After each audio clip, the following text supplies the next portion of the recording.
Hello my dear student, कैसे हो? यदि आपने कंप्लीट ग्रेजुएशन कर रखी है बिना किसी परसेंटेज के और ऐसी जॉब सर्च कर रहे हो जिसमें एक अच्छी खासी सैलरी देखने को मिले और अच्छी खासी पावर भी हो, तो चलिए आज हम इसी वीडियो के माध्यम से यही चीज़ बताने वाले हैं।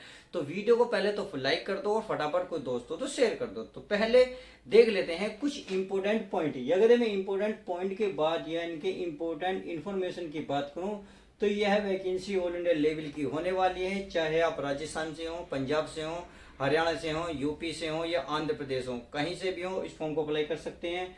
अगर मैं जेंडर की बात करूं, मेल फीमेल दोनों अप्लाई कर सकते हैं। इसमें ग्रेजुएशन मांगी है और ग्रेजुएशन के साथ क्या मांगा है इस वीडियो में इस बात को जानेंगे। बात आती है डिप्लोमा, क्या इसमें कोई किसी प्रकार का डिप्लोमा है? तो चलिए डिप्लोमा की बात है, यानी कि डिप्लोमा बिल्कुल भी नहीं है। बात आती है इसमें सैलरी, तो सैलरी की जबरदस्त है, 52,000 प्लस आपकी सैलरी रहने वाली है। तो यह वीडियो उन बच्चों के लिए है जो परेशान है सैलरी से, तो सैलरी देख लीजिएगा। तो सैलरी भी है और पावर भी है और पैसा तो है ही। बात आती है इसमें फिजिकल है, हाँ जी हाँ इसमें फिजिकल है। तो फिजिकल में क्या होने वाला है, क्या क्या इसमें कितनी रेस मांगी है, कितनी लॉन्ग जंप मांगी, कितनी हाफ की हाइट चाहिए, क्या आपकी इसमें क्वालिफिकेशन, सब कुछ डिटेल देने वाला हूं। तो बस अब वीडियो को शुरू से लेकर लास्ट तक देख लीजिएगा, आपको सारी जानकारी मिलने वाली।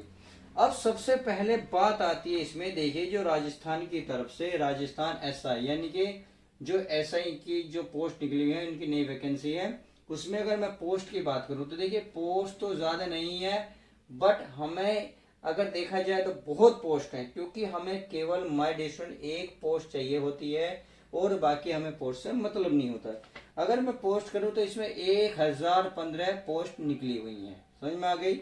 चलिए अब बात आती है ये कि इसमें जो क्वालिफिकेशन मांगी है, क्वालिफिकेशन क्या है? तो क्वालिफिकेशन पहले देख लेते हैं। अगर मैं क्वालिफिकेशन की बात करूं, क्वालिफिकेशन क्वालिफिकेशन अगर मैं क्वालिफिकेशन की बात करूं तो इसमें इसमें ग्रेजुएशन मांगा है। अब ग्रेजुएशन में देखिए आपने चाहे बीए कर रखा हो, बीएससी कर रखा हो या फिर आपने पोस्ट ग्रेजुएट कर रखा हो, यानी कि आपकी ग्रेजुएशन कंप्लीट होनी चाहिए। हाँ इसमें एक कंडीशन और है, जैसा मैं आपको यहाँ बता रहा था, अगर फाइनल ईयर में हैं तो भी फॉर्म को अप्लाई कर सकते हैं। मैंने क्या बोला, ध्यान से सुनिएगा, इधर उधर कान मत खुजाओ।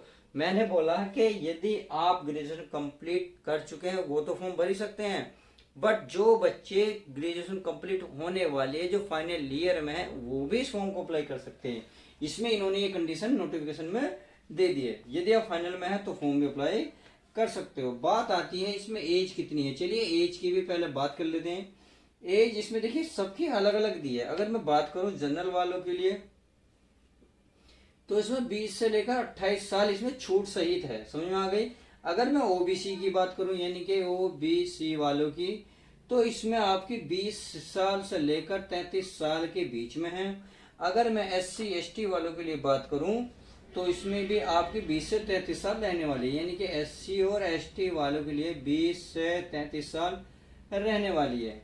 इतनी उम्मीद है समझ में आ गई होगी। अब देखिए इन्होंने जनरल ईडब्ल्यूएस की जो वुमेन है यानी कि जो महिलाएं हैं, चाहे वो ओबीसी की हो, एससी एसटी या आपकी बीसी की महिलाएं हों, उनके लिए एज भी अलग अलग रखी है। तो चलिए उसको भी डिटेल से समझ लेते। अगर मैं जनरल और ईडब्ल्यूएस की महिलाओं की बात करूं तो इन्होंने जो एज रखी है इनके, यानी कि जनरल और ईडब्ल्यूएस वालों जो वुमेन है यानी कि जो लड़कियां हैं, महिलाएं हैं जो फॉर्म को फिल करना चाहती हैं, उनके लिए जो एज रखी है इन्होंने 20 से लेकर 33 साल इन्होंने एज रखी है। बात आती है ओबीसी एसटी एससी की जो वुमेन है, जो महिलाएं हैं, वो 20 से लेकर 38 साल तक इस फॉर्म को भर सकती है। किससे? 20 से लेकर 38 साल, वो चाहे एससी की हो, चाहे एसटी की हो या ओबीसी की हो। समझ में आ गई। तो इन्होंने ये अलग अलग कैटेगरी फांसी है, थोड़ा सा इस बात का ध्यान रखेंगे फॉर्म फिल करते हुए। चलिए ये बात समझ में आ गई।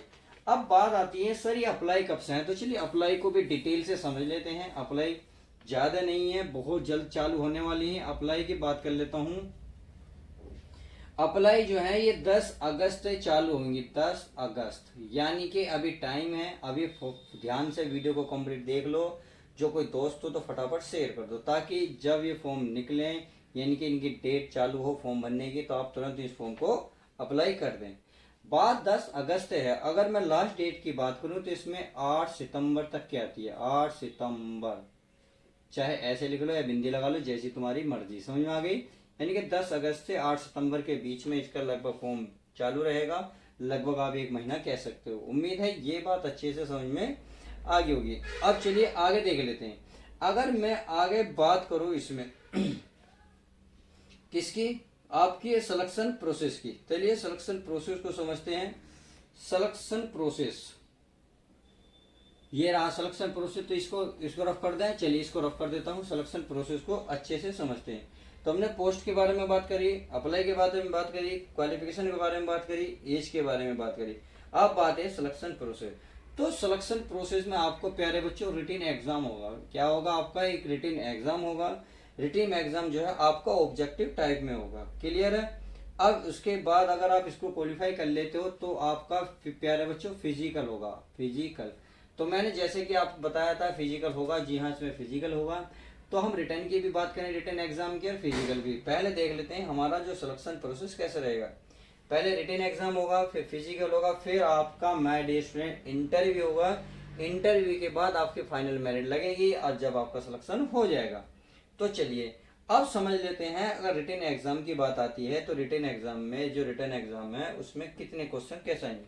देखिए रिटन एग्जाम होगा तो एक ही, इसमें आपको 2 पेपर देखने को मिलेंगे 2-2 घंटे के। तो पहले अगर मैं पेपर की बात करूं, अगर मैं देखिए 2 पेपर होंगे। पेपर कितने होंगे प्यारे बच्चों? पेपर 2 होंगे। अब पेपर 2 में जो पहला होएगा उसमें जो आपको 200 मार्क्स मिलेंगे। 200 मार्क्स का पेपर होएगा। उसमें आपको 2 आवर्स मिलने वाले हैं। और ये कौन से सब्जेक्ट्स होंगे? केवल जनरल हिंदी। किससे? जनरल हिंदी के होंगे। जनरल हिंदी के 200 मार्क्स के क्वेश्चन होंगे। टोटल 200 मार्क्स का होगा। तो उसके लिए 2 घंटे का टाइम मिलेगा। जैसे ही 2 घंटे कंप्लीट हो जाएंगे तो आपका दूसरा पेपर चालू हो जाएगा। वो भी आपका 200 मार्क्स का ही रहेगा। उसमें 2 सब्जेक्ट रहेंगे आपके। देखिए 2 सब्जेक्ट रहेंगे, यानी कि जनरल नॉलेज का रहेगा, एक आपका जनरल साइंस का रहेगा। यानी कि जनरली रहेगा जनरल साइंस और जनरल नॉलेज। उसमें आपको टोटल 200 मार्क्स मिलेंगे। उसमें आपके लिए 2 घंटे का टाइम मिलेगा। अब देखिए ये जो राजस्थान की तरफ से एसआई की भर्ती निकली है, हमारी तरफ जैसे यूपी की बात करें तो यूपी में क्या होता है, हमारे पास 4 ऑप्शन आते हैं। बट अगर मैं राजस्थान की तरफ की बात करूं तो उसमें आपको 5 ऑप्शन दिए जाते हैं। और 5 ऑप्शन में आपको देखो 10 मिनट का इन्होंने एक्स्ट्रा टाइम इसलिए देते हैं, वो ये चाहते हैं आप कोई भी ऑप्शन ना छोड़ें प्लीज। अगर मान लो 4 ऑप्शन में आपको नहीं लगता है, कोई भी इसका आंसर नहीं है, तो आप उसे 5 बार क्लिक करें। इस बात को ध्यान रखना होगा, थोड़ी सी बारीकी बहुत जरूरी है। हाँ इसमें नेगेटिव पॉइंट है। नेगेटिव अगर मार्किंग की बात करो तो नेगेटिव मार्किंग 1/3 है। समझ में आ गई? चलिए ये भी बात अच्छे से समझ में आ गई होगी। अब बात आती है इसमें सर फिजिकल क्या है। चलिए रिटन एग्जाम के बारे में तो हो गया, 2 पेपर हो गए। पहला जनरल हिंदी होगा, दूसरा पेपर जनरल अवेयरनेस एंड क्या general knowledge and general science का होगा। समझ में आ गई? अरे ये 5 ऑप्शन वाला होगा, इसलिए 10 मिनट का टाइम इन्होंने एक्स्ट्रा रखते हैं। अब बात आती है फिजिकल की। चलिए फिजिकल भी देख लेते हैं। फिजिकल में अगर मैन की बात करूं और एंड फीमेल की बात करूं, फीमेल में अगर मैं बात करूं हाइट की, किसकी? हाइट की। तो लड़कों के लिए 168 सेंटीमीटर हाइट होनी चाहिए और लड़कियों के लिए 152 सेंटीमीटर हाइट होनी चाहिए।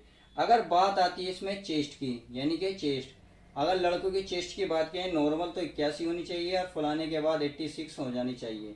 जो सीना चौड़ा के फिरते हैं ना घूमते हुए, तो आ जाओ देखते हैं कितना। तो समझ में आ गया? लड़कियों के लिए इसमें ऐसा कोई भी नहीं है। बात आती है इसमें रनिंग की। अगर मैं रनिंग की बात करूं, रनिंग की, तो लड़कों की अगर 100 मीटर की रेस को देखा जाए तो 14 सेकंड में आपको कंप्लीट करनी होगी। लड़की की वही रेस यानी कि 100 मीटर की रेस को आपको 17 सेकंड में कवर करनी होगी। समझ में आ गई? बात आती है इसमें लॉन्ग जंप की। लॉन्ग जंप में बात करें तो ये 15 फीट आपको रेस माननी, 15 फीट रहेगी। लड़के के लिए ये 10 फीट रहेगी। उम्मीद है ये बात आपको अच्छे से समझ में आ गई होगी। फिजिकल भी समझ में आ गया। अब बात आती है इसमें सैलरी की। तो सैलरी मैं ऑलरेडी बता चुका हूँ, 52,000 प्लस सैलरी रहने वाली है। इस बात का आपको ध्यान रखना होगा। तो माय डियर स्टूडेंट, मैंने अपनी तरफ से पूरी कोशिश की आपको कंप्लीट जानकारी देने की। अगर कोई सी जानकारी अधूरी रह गई है और आप चाहते हैं प्लीज़ हमें इस बारे में और बताओ, तो कमेंट्स करें और लाइक शेयर करना ना भूलें, मैं इसका रिप्लाई आपको ज़रूर दूंगा। तो माय डियर स्टूडेंट, मिलते हैं नेक्स्ट ऐसे ही वैकेंसी के साथ। इस चैनल पर आपको सरकारी जॉब के बारे में अपडेट रोजाना कराया जाता है, तो प्लीज़ चैनल को सब्सक्राइब कर लें। मिलते हैं नेक्स्ट ऐसे ही वैकेंसी में।